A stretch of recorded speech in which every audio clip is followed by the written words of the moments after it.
This is my 5th attempt at making this video, and now I'm using my husband's phone.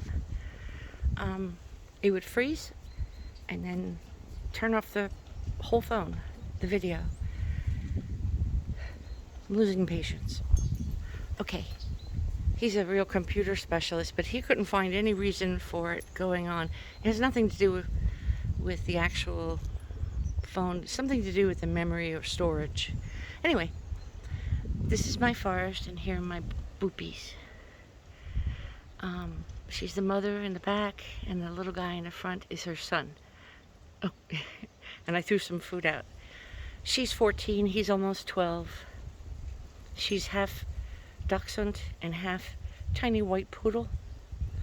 I wanted that so that the legs would not be deformed, because that is a terrible genetic thing to do to a dog. His father is a very, very talented fox hunting Jack Russell. There were 5 puppies. She mated, paired 3 times, and all 5 are very different. She did only mate with that one dog. This guy is the smallest. He has a very soft coat. He's always hot. She's always cold. Go figure. And he's so soft.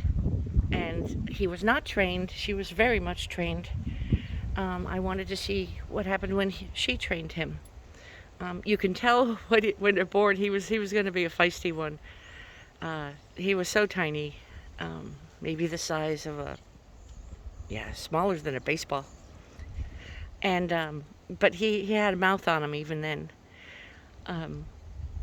He's a character. He's very polite. He's a gentleman. He loves children, because I socialize them very, very much with children, the puppies. And one is white with spots on it. One is brown with very short, deformed dachshund legs. Very big dog, though. One is a black and tan with very long legs. The white one has long legs, too. And then the other one I had, who was my heart, he was a merle. And yeah, we put him down. It's a very sad story. When he was 5, he was taller than her, and he had a rough coat, longer hair, but not soft like him. He's graying. So here's my forest, and I made this myself, and it cost nothing. There's a flag up there. It's actually called a standa in Danish. Standa. There are vimpels, standa, which are a little wider, and then the flag itself, which is called a danebro. Anyway, I created this by mowing around in an organic shape that I had decided upon, and then in that shape I let the grass grow. Rototilling or turning over the ground is a lot of work, and it doesn't work very well. So what I did was let the grass grow, and as the seeds came, not the seeds, but the flower heads for the grasses, I went around and pulled them off. Pretty labor intensive, but easy. And then on a hot day, once the grass was fully at its peak of height, I went along on hands and knees with a scissor, cutting right down to the ground all of the grass and letting it lay there. Walked on it, even watered it, and created steam. And then the ground was clear. First I had, if you could see this twisted tree, ooh, am I pointing in the right spot? Right there, you can see it breeds itself. It was all of those trees. This is not very old, it's maybe 7 years old. And that rusty, beautiful piece, because it was slightly bent on the top, which is now in the ground. They threw it in the garbage, and now it's mine. And those are second quality fossils out there beneath the flagpole. And I also got that bird feeder from somebody's garbage. I love people with garbage. They don't want it, but they don't really want you to have it either. But I'm convincing. So then all of these bulbs, I get them in fields or get one here or there, and then I propagate them. I split them.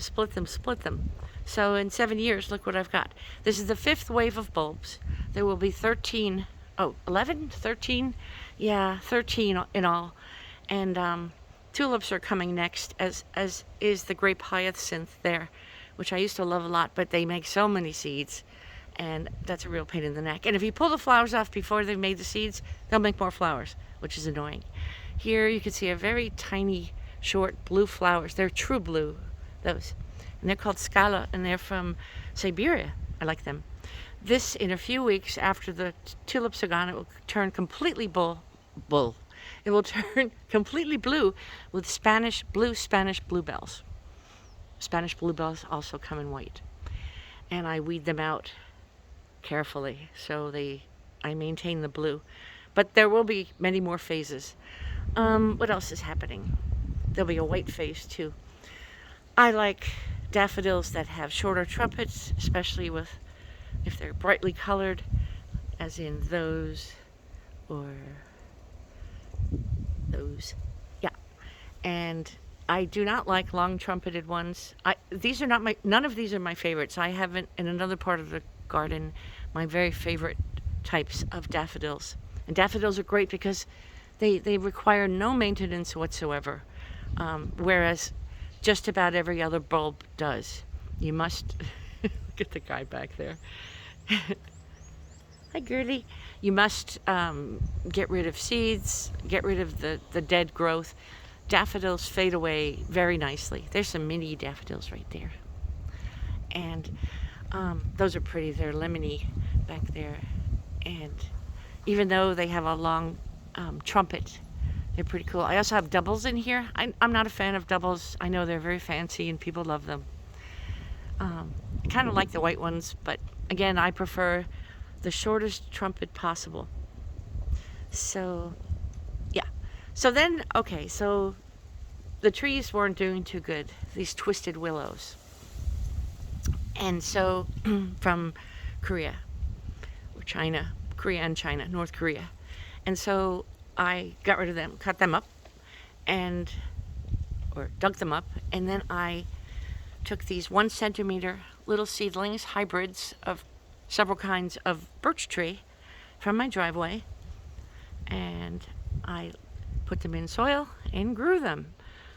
Little teeny bitty seedlings. So you can see there's many different kinds of hybridization going. Some have so what's he up to? Oh, he found something he's afraid of. Could be a frog. No, it can't be. It's too cold. It's very cold still. So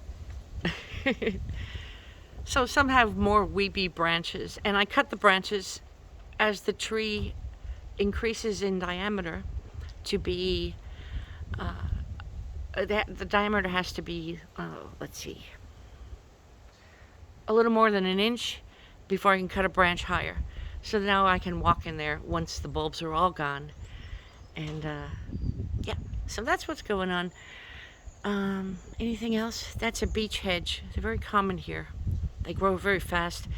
They only lose their brown leaves right before they put out the new ones. What else can I tell you? Making a video 5 times, you just kind of lose steam and you don't know what to say. So, yeah. It's very windy now. I hope the sound is okay. It wasn't windy when I started. Some of the grape hyacinth are true blue, but most of them are bluish purple. He's looking for trouble. There's also a couple of other plants in there. Some stone crops and some, what's the word? I can't think of it now. Can't think of it. But one thing I do is put a lot of sticks in there. I chop them up, sticks that fall. I still have to do that from the winter. And so I keep the organic matter very high in there. And yeah, that's how it goes. I suppose that's boring enough for this one. I think I'm going to end every video like that. Yeah. Go up to the sky. These trees, they grow about, I'd say 2 to 4 feet a year. So they're very fast growing. They haven't been here very long. And I hope to I will cull some trees, and I hope that they should be 3 meters at a 3 meter part, but a very thick stem that will stay there. So then eventually it can become, when they become too unruly, well, they'll grow from the top or the side of the tree, but so I can do that, or just have a stick garden or a pole garden. Yeah. I don't know. He's snorting. I have no idea what he's after. So that's how I garden for free. An absolutely free forest, copse at one point, and all of the flowers. And that's how it goes. All right. Oh, it's like a telephone call that you don't want to end. I'm trying to think if there's anything I should still say. Yeah. I can't think of anything. All right. You can just look at the flowers. Maybe that's what I should do, is shut up, and you can just look at the flowers and listen to the birds. There is a bird here. It's supposedly the second smallest in Denmark. I think it could also be the smallest. And there's not a lot of them. I want there to be more. But it's called a wren in English. I can't think of the word in Danish right now. And they're a little shy, but they're getting used to me. They are smaller than a ping pong ball. And they're grayish brown, and their tail sticks up at an angle that looks like it's broken. A very, very few feathers in their tail. Boy, excuse me. Boy, are they loud. They like to scold me. And when they scold you, it's like ear-breaking.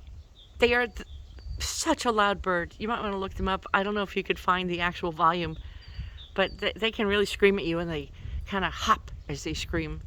And, yeah. What are they taking for? Valeria.